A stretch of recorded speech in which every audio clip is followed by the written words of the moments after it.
ஏய் ஐயா மணி எங்கடா? உள்ள இருக்காரு ஐயா. போய் இந்த பிராந்தி பாட்டில் எடுத்துக்கோ. ஐயா பகல்லையே. போடா. சரிங்க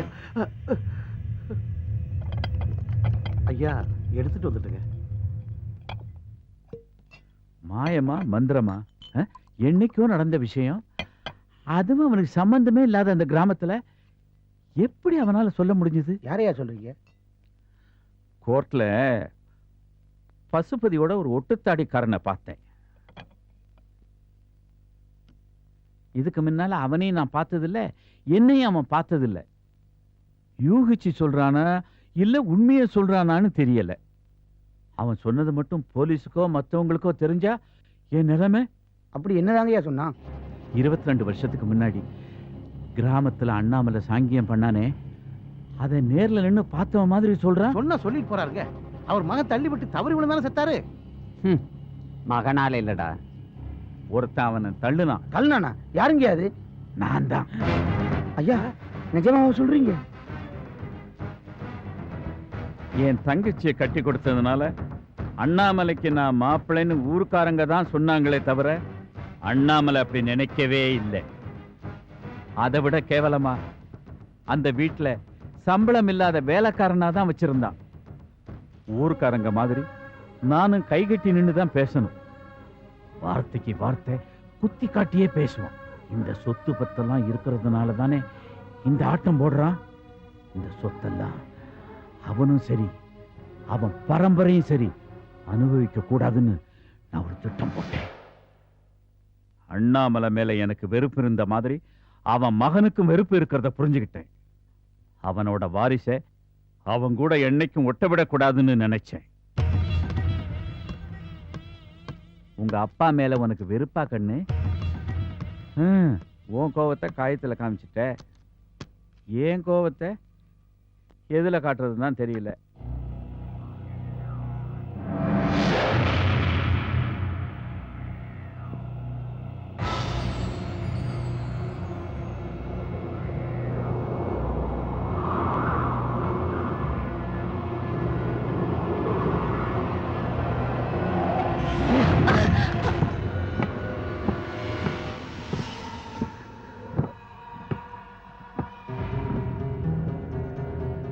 அழகு நாச்சியார அனாதைன்னு கூட்டிட்டு வந்து அவளை அண்ணாமலைக்கு கல்யாணம் பண்ணி வச்சேன். ஏமாத்தி தான் வச்சுங்களேன். ஆனா அழகு அனாதை இல்ல, எனக்கு தங்கச்சி முறை, தூரத்து சொந்தம். அண்ணாமலை பத்தி எனக்கு நல்லாவே தெரியும். அவனால தன்னை கட்டுப்படுத்திக்க முடியாதுன்னு, குழந்தையே பெத்துக்க கூடாதுன்னு இருந்தாவே தோத்து போனான். அழகு கர்ப்பமானா 2 பேருக்குள்ள பிரச்சனை புயலாச்சு. இதுதான் சந்தர்ப்பம்னு சந்தடி சாக்கில் என் மச்சான தனியா கூப்பிட்டேன்.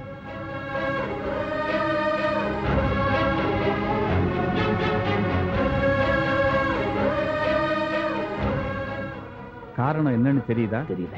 என் தங்கச்சி, அதாவது உங்க மூத்த சம்சாரம், அவளால தான் இதெல்லாம் நடக்குது. அவ இயற்கையா தானே செத்து போனா, அவ எதுக்கு சாபமிடணும்? அது நம்மளை எப்படி பாதிக்கும்? ஐயோ, நான் அப்படித்தான் நினைச்சுக்கிட்டு இருந்தேன் மாப்பிள்ள. நேத்து ராத்திரி என் கனவுல வந்தா. குழந்தை பிறந்து நான் இறந்து போன அந்த வருஷத்தோட சரி என்னை மறந்துட்டீங்க, வருஷா வருஷம் எனக்கு செய்ய வேண்டிய காரியங்கள்லாம் செஞ்சீங்களான்னு கேட்டா, அட நான் என்ன சொல்றேன்னா, அவளோட குறைகளை நம்ம நிவர்த்தி செய்வோம். அப்படி ஒண்ணு இருக்குன்னா அதை நாம நாளைக்கே செஞ்சிடலாம். அடடா, நாளைக்கு எதுக்கு, இன்னைக்கே பண்ணிடலாம். ஆனா அதுல ஒரு சின்ன பிரச்சனை. வீட்டுல இருக்கிற அனாதை சிறுக்கிக்கு தெரிஞ்சா அவ ஏதாவது பிரச்சனை பண்ணிக்கிட்டே இருப்பான். அதனால வீட்டுல வச்சு பண்ண வேண்டாம், தோப்புல வச்சு பண்ணுவோம். என்ன அபசகுண மாதிரி யானை சத்தம் போடுது? அதெல்லாம் ஒண்ணு இல்லை மாப்பிள்ள, நம்ம குட்டப்பன் யானைக்கு மட்டையை போட மறந்துருப்பான். நீங்க இருங்க, நான் பாத்துக்கிறேன். டேய் குட்டப்பா, யானைக்கு மட்டையை போடாம எங்கடா போய் தொலைஞ்ச? நான் நினைச்ச மாதிரி சாங்கியம் நடந்தது.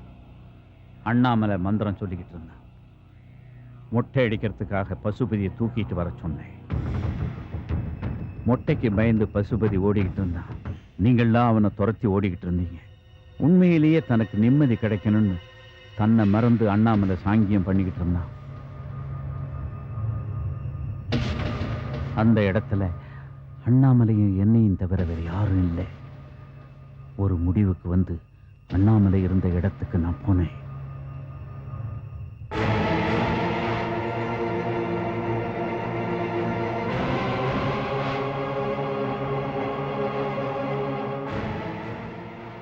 அப்படியே அவன் முதுகுல எட்டி மிதிச்சேன். அண்ணாமலை நெருப்பு குண்டத்துல விழுந்தான். அதுதான் சந்தர்ப்பம்னு நான் நழுவி ஒளிஞ்சுக்கிட்டேன். நெருப்பு பிடிச்ச அண்ணாமலை அலர்னா போராடினா. எங்கேயோ இருந்த பசுபதி ஓடி வந்தான். தண்ணி சட்டின்னு நினைச்சு எண்ணெய் சட்டியை கையில எடுத்தான். பைத்தியக்காரன். ஊருக்காரங்க ஓடி வந்தாங்க. அழகும் ஓடி வந்தா. அண்ணாமலை முழுசா எரிஞ்சு சாம்பல் ஆகிறத அவ கண்ணால பார்த்தா. எண்ணெய் சட்டியோட பசுபதி நின்றுகிட்டு இருந்தான். அவன் செஞ்ச அந்த ஒரு காரியம்தான் அவனை கொலகாரன் ஆக்குச்சு, என்னை தப்பிக்க வச்சுது. பசுபதி ஓடினா. ஊருக்காரங்க துரத்துனாங்க. பழி அவன் மேல விழுந்துச்சு. பத்திரம் என் கைக்கு வந்துச்சு. அழக பொம்மையை வச்சுக்கிட்டு அத்தனை சொத்தையும் நான் தான் அனுபவிச்சுக்கிட்டு இருக்கேன். அண்ணாமலை சொத்துக்கு இப்ப மட்டும் இல்ல, எப்பவுமே நான் தான் அதிபதி.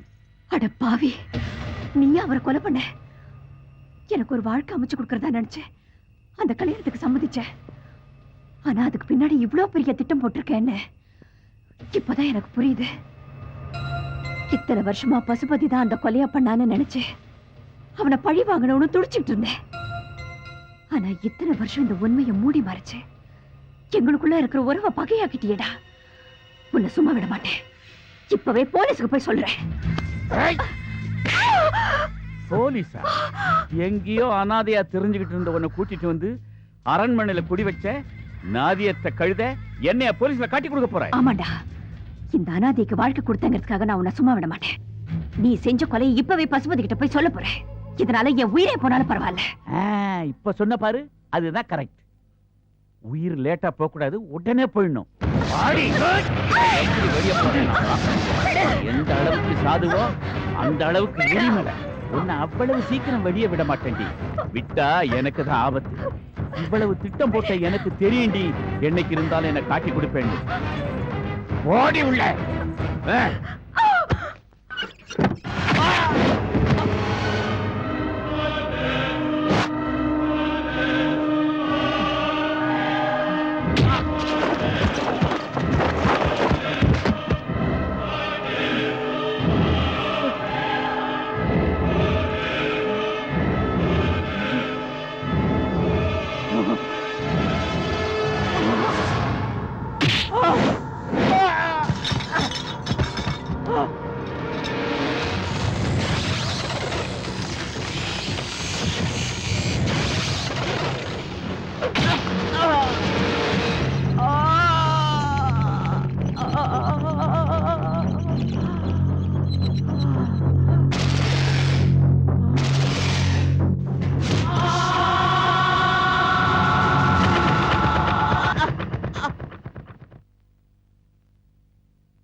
அண்ணாமலை.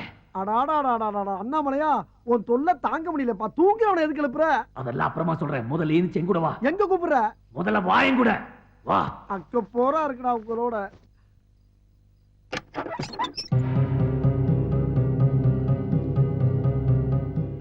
எதுக்கு வந்தீங்க? உன்கிட்ட பேசணும்.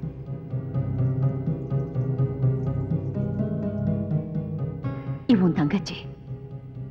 இவளுக்காகவாவது நான் உங்ககிட்ட பேசணும். எதுக்கு பேசணும்? பயம் வந்துருச்சா? கோர்ட்டு, கேஸ், சட்டம் இதெல்லாம் நம்பி பிரயோஜனம் இல்லை. தோத்துட்டா இதுவரைக்கும் அனுபவிச்ச சொத்துல கையை விட்டு போயிடுமே. அதனால நேரடியா வந்து பேரம் பேசுறான்னு கணக்கு போட்டு வந்திருக்கீங்கல்ல. ஒரு நிமிஷம் பேசாதீங்க. நீங்க பேசுறது எதுவுமே கேட்கிற நிலைமையில நான் இல்லை. அப்பா அம்மா சொந்தம் பந்தம் சொத்து சுகம் இது எதுவுமே இல்லாம ஒரு அனாதையா வீட்டுக்குள்ள நுழைஞ்சு என்ன அனாதையாக்கி சொந்த ஊர்ல வாழ விடாம என்ன ஊரை விட்டு துரத்திட்டீங்கல்ல, அதுக்கு என் தங்கச்சியை வேற சாக்கா வச்சுட்டேங்க. 22 வருஷமா என் மனசு எவ்வளவு துடிச்சிருக்கும். சத்தியமா சொல்றேன், உங்களை நான் சும்மா விட மாட்டேன். என்ன எப்படி துரத்தினீங்களோ அதே மாதிரி அந்த வீட்டுக்குள்ள நுழைஞ்ச உங்களை நான் துரத்தல. என் பேரு பசுபதி இல்லை. பேசி முடிச்சிட்டியா? இன்னும் ஏதாவது பேசணுமா? இப்ப நீ சொன்னியே சொத்து சுகம்னு, இதுக்கெல்லாம் ஆசைப்பட்டு நான் இங்க வரல. 22 வருஷமா எனக்கும் தெரியாம உனக்கும் தெரியாம ஒருத்த மனசுக்குள்ள புதைச்சு வச்சிருந்த ரகசியம் இன்னைக்கு அவன் மூலமாவே வெளியில வந்துருச்சு. அது உங்ககிட்ட சொல்லிட்டு போலான்னு தான் வந்தேன். உங்க அம்மாவுக்கு சாங்கியம் நடத்தினா நான் எங்க தடுத்துடுவேணுங்கிற ஒரே காரணத்துக்காக எனக்கு தெரியாம தோப்புல ஏற்பாடு பண்ணாரு உங்க அப்பா. நான் இதுக்காக தடுக்கணும். அந்த சாங்கியம் ஒருவேளை வீட்லயே நடந்திருந்தா அந்த கொலையை தடுத்திருக்கலாம் இல்ல. இன்னைக்கு உங்க அப்பா உயிரோட இருந்திருப்பாரு. அன்னைக்கு நான் ஓடி வந்து பார்த்தப்போ ஊரெல்லாம் ஒன்னா சேர்ந்து நீதான் கொலைகாரன்னு ஒண்ணு துரத்துனாங்க. அது மட்டும்தான் என் மனசுல ஆழமா பதிஞ்சிருச்சு. கொலைகார என் புருஷனை கொண்டவன்.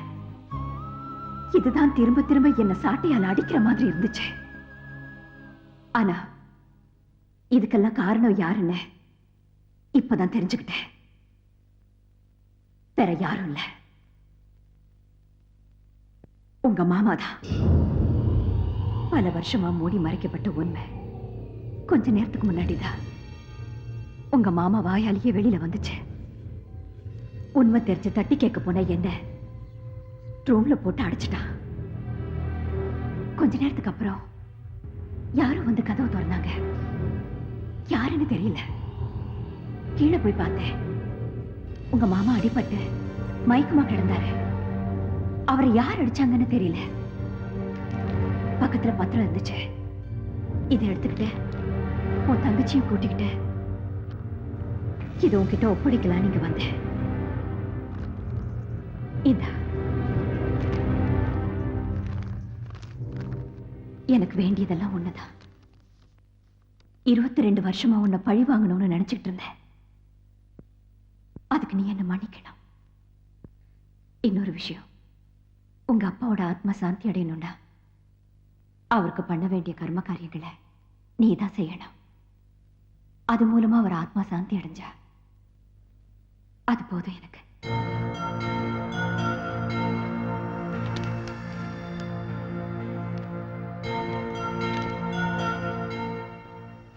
ஒரு நிமிஷம்.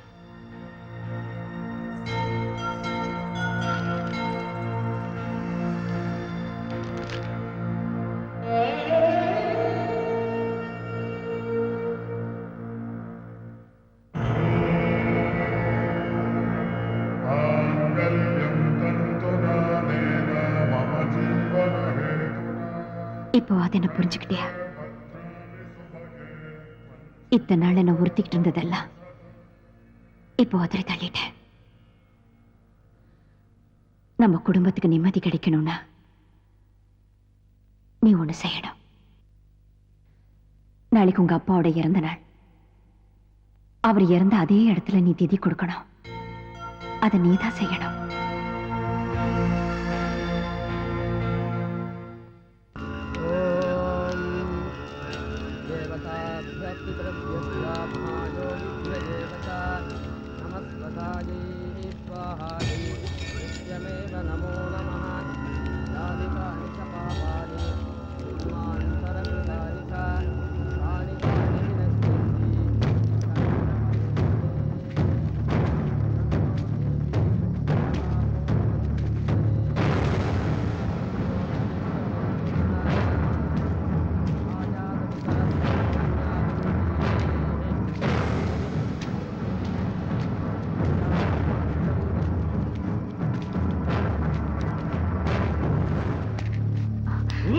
நீ இருப்பா, நான் பாத்துக்கிறேன். நீ விடாம மந்திரத்தை சொல்லு. இது பாருங்க, அவங்க வந்துட்டு இருக்காங்க. இங்க வரத்துக்குள்ள எப்படியாவது அவங்கள தடுத்து நிறுத்தணும். இந்த சமயத்துல உங்களை தவிர வேற யாரும் உதவி செய்ய முடியாது. கொஞ்ச நேரம் அவங்கள சமாளிச்சீங்கன்னா இந்த சாங்கியத்தை நல்லபடியா நடத்தி முடிச்சிடலாம். இத்தனை வருஷம் அரூபமா போராடிட்டு இருந்த அவருக்கு ஒரு அமைதி கிடைச்சிடும். தயவு செஞ்சு நீங்க தான் எப்படியாவது. நீங்க கவலைப்படாதீங்க, ஆக வேண்டிய வழி பாருங்க, அவனை நான் கவனிச்சுக்கிறேன். இந்த மாதிரி எந்த பிரச்சனையா இருந்தாலும் அப்புறம் வச்சுக்க. அநியாயமா ஒரு நல்ல காரியத்தை கருத்து நாசமாக்கிறாத, மரியாதையா போயிரு. அதுவாடா நல்ல காரியம். அந்த நல்ல காரியத்தை தடுக்கிறதுக்காக தான் நான் வந்திருக்கேன். ஏன் அப்படி ஊராஞ்சத்துக்கு ஆசைப்பட்டு அட்டுணியம் பண்ணிட்டு இருக்க? நன்றி கெட்டவன. நன்றி கெட்டவனா? யாரா நன்றி கெட்டவன்? நீதான்டா இதுக்கெல்லாம் சொல்லுங்கடா.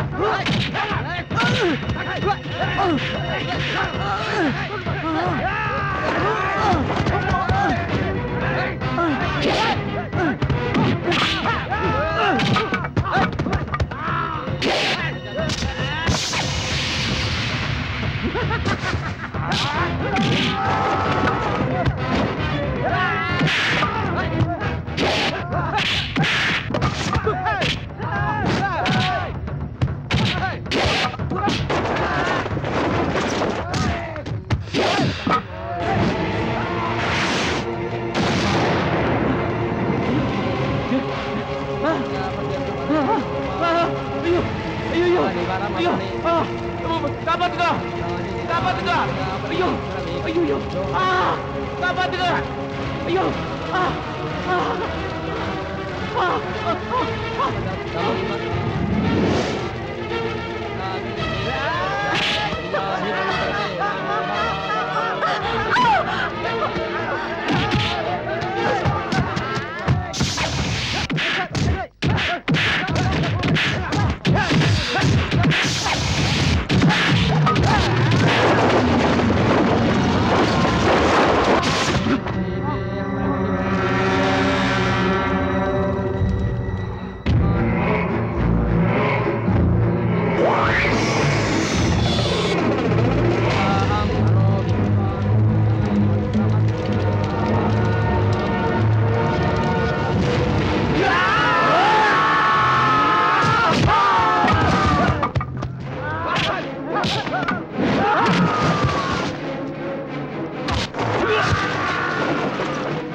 அண்ணாமலை, என்னை பத்தி கவலைப்படாத.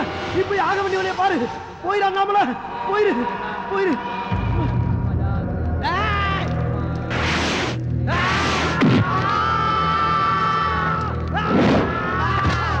அடிக்கிறதுனாங்க நீ மேல மரத்தை பார்த்து பேசினீங்க. அடிக்காதீங்கடா, நான் ஆவிட்ட பேசிக்கிட்டு இருக்கேன்டா.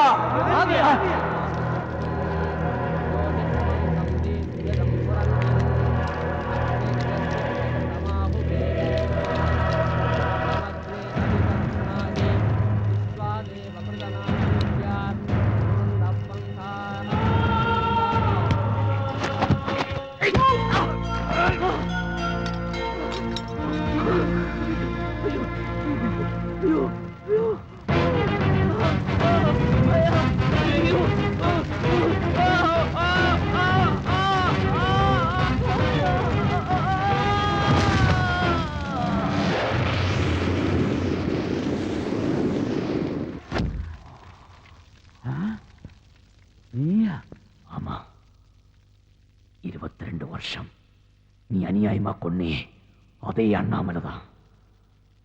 உன்னால என்ன இப்ப பார்க்க முடியுது இல்ல? ஆமா. நான் பேசுறது உனக்கு கேக்குது இல்ல? ஆமா. எப்படி? ஏன்னா நீ செத்துட்ட. என்ன, நான் செத்துட்டேனா? ஆமா, திரும்பி பாரு. உன்னோட முடிவை பார்த்தியா? உனக்கு இப்ப என்ன கிடைச்சது? கேவலம் மனுஷனால சம்பாதிக்க கூடிய சொத்து சுகத்துக்கு ஆசைப்பட்டு என்ன நெருப்பில தள்ளி கொன்ன. இப்ப அதே நெருப்பு ஒன்னையும் கொன்னுடுச்சு பாத்தியா? வாழற காலத்துல ஒரு மனுஷன் செய்யற நல்லது கெட்டது சாகர காலத்துல அவன் கூடயே வரும் சொல்லுவாங்க. நீ செஞ்ச கர்மா தான் உனக்கு இந்த முடிவு கொடுத்திருக்கு.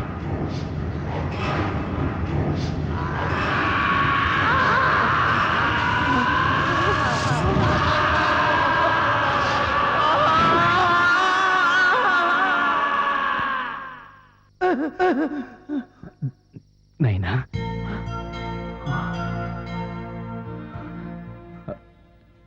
என்னையா கூப்பிட்டேன்? நான் பேசுறது ஒண்ணு கேக்குதா? கேக்குது. ஆமாங்க, எனக்கும் கேக்குது. 22 வருஷத்துக்கு முன்னாடி நான் கேட்ட அதே குரல் அப்படியே இருக்கு. அண்ணாமலை, இனிமேல் என் தெய்வம் உனக்கு தேவையில்லப்பா. ஏன்னா நீ பேசுறது இங்க எல்லாருக்கும் கேக்குது. ஒரு மக அப்பனைத்தான் நைனான்னு கூப்பிடுவா. ஆனா நீ உன்னை பெத்த அப்பனா நினைச்சு என்னையே நைனான்னு கூப்பிட்ட. இந்த ஒரு வார்த்தை தான் உன்னை எனக்கு அடையாளம் காட்டிச்சு. பிரிஞ்சிருந்த நம்மள ஒன்னா சேர்த்துச்சு.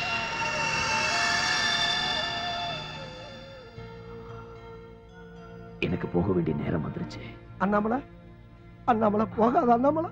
வேண்டாம் நைனா, வேண்டாம். என்னை விட்டு போகாத அண்ணாமலை. நான் உன் நண்பப்பா, என் கூட இருந்திருப்பா. ஆமா, நண்பன் தான். ஆவியாலேற எனக்கு உன்ன மாதிரி ஒரு நண்பன் கிடைச்சதுல நான் ரொம்ப சந்தோஷப்படுறேன். உன் மூலமா தான் என் லட்சியம் எல்லாம் நிறைவேறுச்சு. உனக்கு எப்படி நன்றி சொல்லணும்னு எனக்கு தெரியல. அண்ணாமலை, நீ இருந்த காலத்துல உன்னை புரிஞ்சுக்காம நான் உன் மேல கோவத்துல இருந்துட்டேன். இனிமே இப்படி பண்ண மாட்டேன். எங்க கூட இருந்துரு. ஆமாங்க, அவன் சொல்றது சரிதான். எங்களை காப்பாத்துன நீங்க எங்களுடைய தெய்வமா இங்கே இருந்துருங்க. அவனை நான் நல்லா புரிஞ்சுக்கிட்டேன், அவனும் என்ன புரிஞ்சுக்கிட்டான். எங்களை ஒண்ணு சேர்த்து வச்ச நீங்க எங்களை விட்டு போயிடாதீங்க. அது முடியாது. எனக்குன்னு விதிக்கப்பட்ட விதியோடு காலம் முடிஞ்சிருச்சு. நான் போய் தாகணும். நான் உங்ககிட்ட கேட்கறதெல்லாம் ஒன்னே ஒண்ணுதான். நான் ஊருக்காக செஞ்ச நல்ல காரியங்கள் எல்லாம் அன்னைக்கு உனக்கு தெரியல, ஆனா இன்னைக்கு தெரிஞ்சிருச்சுல. என் காலத்தோட அதெல்லாம் நின்னு போக கூடாது. உன் காலத்திலே அதெல்லாம் தொடர்ந்து நடக்கணும். இந்த ஊரே உன்னை வாழ்த்தணும். செய்வே நைனா, செய்வேன். இனிமே ஒவ்வொரு நாளும் ஒவ்வொரு நிமிஷம் நீங்க செஞ்ச நல்லதே நானும் செய்வேன்.